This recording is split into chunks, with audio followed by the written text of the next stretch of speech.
सफर और हमसफर की ये हृदयस्पर्शी कहानी यब्बी पेश सोच से संकलित एक स्त्री के हृदय की खूबसूरत संवेदनाएं हैं, पर आवाज हमारी है। ट्रेन चलने को ही थी कि अचानक कोई जाना पहचाना सा चेहरा जनरल बोगी में आ गया। मैं अकेली सफर पर थी, सब अजनबी चेहरे थे। स्लीपर का टिकट नहीं मिला तो जनरल डिब्बे में ही बैठना पड़ा, मगर यहाँ ऐसे हालात में उस शख्स से मिलना जिंदगी के लिए एक संजीवनी के समान था। जिंदगी भी कमबख्त कभी कभी अजीब से मोड़ पर ले आती है, ऐसे हालातों से सामना करवा देती है जिसकी कल्पना तो क्या कभी ख्याल भी नहीं कर सकते। वो आया और मेरे पास ही खाली जगह पर बैठ गया। ना मेरी तरफ देखा, न पहचानने की कोशिश की। कुछ इंच की दूरी बनाकर चुपचाप पास आकर बैठ गया। बाहर सावन की रिमझिम लगी थी, इस कारण वो कुछ भीग गया था। मैंने कनखियों से नजर बचाकर उसे देखा। उम्र के इस मोड़ पर भी कमबख्त वैसा का वैसा ही था। हाँ, कुछ भारी हो गया, मगर इतना ज्यादा भी नहीं। फिर उसने जेब से चश्मा निकाला और मोबाइल में लग गया। चश्मा देखकर मुझे कुछ आश्चर्य हुआ। उम्र का यही एक निशान उस पर नजर आया था कि आंखों पर चश्मा चढ़ गया था।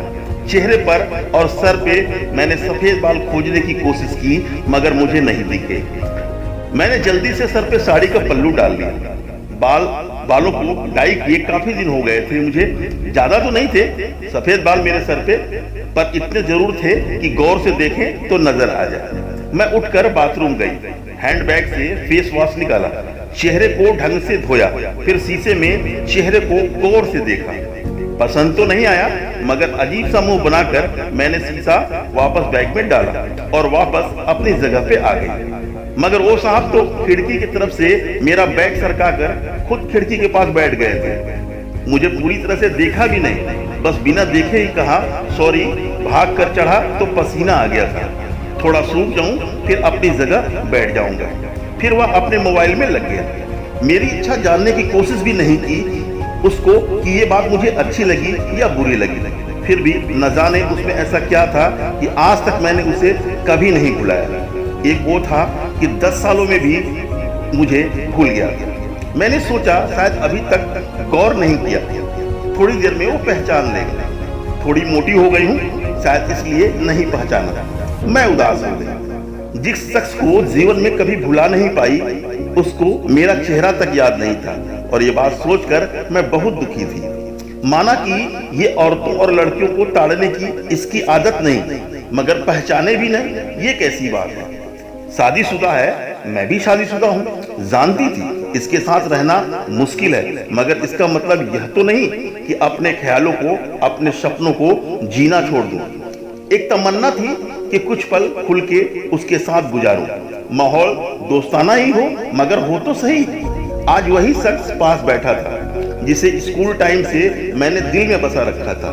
सोशल मीडिया पर उसके सारे अकाउंट्स चोरी छुपे देखा करती थी। उसकी हर कविता, हर शायरी में खुद को खोजा करती थी। आज तो वो पहचान ही नहीं रहा है। माना कि हम लोगों में कभी प्यार की पींगे नहीं चली, न कभी इजहार हुआ। हाँ, वो हमेशा मेरी केयर जरूर करता था और मैं उसकी केयर करती थी। कॉलेज छूटा तो मेरी शादी हो गई और वो फौज में चला गया। फिर उसकी शादी हुई। जब भी गांव गई उसकी सारी खबर ले आती थी। बस ऐसे ही जिंदगी गुजर गई। आधे घंटे से ऊपर हो गया। वो आराम से खिड़की के पास बैठा मोबाइल में लगा था। देखना तो दूर, चेहरा भी ऊपर नहीं किया। मैं कभी मोबाइल में देखती, कभी उसकी तरफ। सोशल मीडिया पर उसके अकाउंट खोलकर देखे, तस्वीरें मिलाए, वही था, पक्का वही था, कोई शक नहीं था। वैसे भी हम महिलाएं पहचानने में कभी धोखा खा ही नहीं सकती। 20 साल बाद भी सिर्फ आंखों से पहचान लें। फिर और कुछ वक्त गुजरा, माहौल वैसा का वैसा ही था। मैं बस पहलू बदलती रही। फिर अचानक टीटी आ गया। सबसे टिकट पूछ रहा था। मैंने अपना टिकट दिखा दिया। जब उससे पूछा तो उसने कहा मेरे पास टिकट नहीं है। टीटी बोला भाई तो आपको फाइन लगेगा। वह बोला लगा। टीटी ने फिर कहा कहाँ का टिकट बनाओ। उसने जल्दी से जवाब नहीं दिया। मेरी तरफ देखने लगा। मैं कुछ समझी नहीं। उसने मेरे हाथ में थमी टिकट को गौर से देखा और फिर टीटी से बोला कानपुर। टीटी ने कानपुर की टिकट बना दी और पैसे लेकर चला गया। वह फिर से मोबाइल में तल्लीन हो गया। आखिर मुझसे रहा नहीं गया, मैंने पूछ ही लिया, कानपुर में कहाँ रहते हो? वह मोबाइल में नजरें गड़ाए ही बोला, कहीं नहीं। वह चुप हो गया तो मैं फिर बोली, किस काम से जा रहे हो? वह बोला, ऐसे ही जा रहा हूं, कोई काम नहीं। अब मैं चुप हो गई। वह अजनबी की तरह बात कर रहा है और अजनबी से कैसे पूछ लूं किसी किस काम से जा रहा है। कुछ देर चुप रहने के बाद फिर मैंने पूछ ही लिया, वहां शायद आप नौकरी करते हो? उसने कहा नहीं। मैंने फिर हिम्मत करके पूछा, तो किसी से मिलने जा रहे हो? वही संक्षिप्त उत्तर, नहीं। आखिरी जवाब सुनकर मेरी हिम्मत नहीं हुई कि और एक बार मैं उससे कुछ पूछूं। अजीब आदमी था, बिना काम सफर कर रहा था। मैं मुंह फेर कर अपनी मोबाइल में लग गया। कुछ देर के बाद खुद ही बोला, ये भी पूछ लो क्यों जा रहा हूं कानपुर? मेरे मुंह से जल्दी से निकला, बताओ क्यों जा रहे हो? फिर अपने ही उतावलेपन पर मुझे शर्म सी आ गई। उसने थोड़ा सा मुस्कुराते हुए कहा, एक पुरानी दोस्त मिल गई जो आज अकेले सफर पर जा रही थी। फौजी आदमी हूँ, सुरक्षा करना मेरा कर्तव्य है, अकेले कैसे जाने देता, इसलिए उसे कानपुर तक छोड़ने जा रहा हूँ। इतना सुनकर मेरा दिल जोर से धड़का। नॉर्मल नहीं रह सकी मैं, मगर मन के भावों को दबाने का असफल प्रयत्न करते हुए मैंने हिम्मत करके पूछा, कहाँ है वो दोस्त? कमबख्त फिर मुस्कुराता हुआ बोला, यही मेरे पास बैठी है ना। इतना सुनकर मेरा सब कुछ समझ में आ गया। उसकी सारी बातें मुझे समझ में आ गई कि क्यों उसने टिकट नहीं लिया, क्योंकि उसे तो पता ही था कि मैं कहाँ जा रही हूँ। सिर्फ और सिर्फ मेरे लिए वह दिल्ली से कानपुर का सफर कर रहा था। जानकर इतनी खुशी मिली कि आंखों में आंसू आ गए। दिल के भीतर एक गोला सा बना और फट गया। परिणाम में आंखें भीगनी ही थी। उसने बोला, रो क्यों रही हो? मैं बस इतना ही कह पाई, तुम मर्द हो, नहीं समझ सकते। वह बोला, क्योंकि थोड़ा बहुत लिख भी लेता हूँ, इसलिए एक कवि और लेखक भी हूँ, सब समझ सकता हूँ। मैंने खुद को संभालते हुए कहा, शुक्रिया मुझे पहचानने के लिए और मेरे लिए इतना टाइम निकालने के लिए। वह बोला, प्लेटफॉर्म पे अकेली घूम रही थी, कोई साथ नहीं दिखा तो आना पड़ा। कल ही रक्षाबंधन था, इसलिए बहुत भीड़ थी, तुमको यूं अकेले सफर नहीं करना चाहिए। मैंने कहा, क्या करती, उनको छुट्टी नहीं मिल रही और भाई यहाँ दिल्ली में आकर बस गया। राखी बांधने तो आना ही था और मैंने अपनी मजबूरी बताई। ऐसे भाइयों को राखी बांधने आई हो जिनको ये फिक्र ही नहीं कि बहन इतना लंबा सफर अकेले तय कैसे करेगी। भाई शादी के बाद भाई रहे ही नहीं, भाभियों के हो गए, मम्मी पापा रहे नहीं। कहकर मैं उदास हो गया।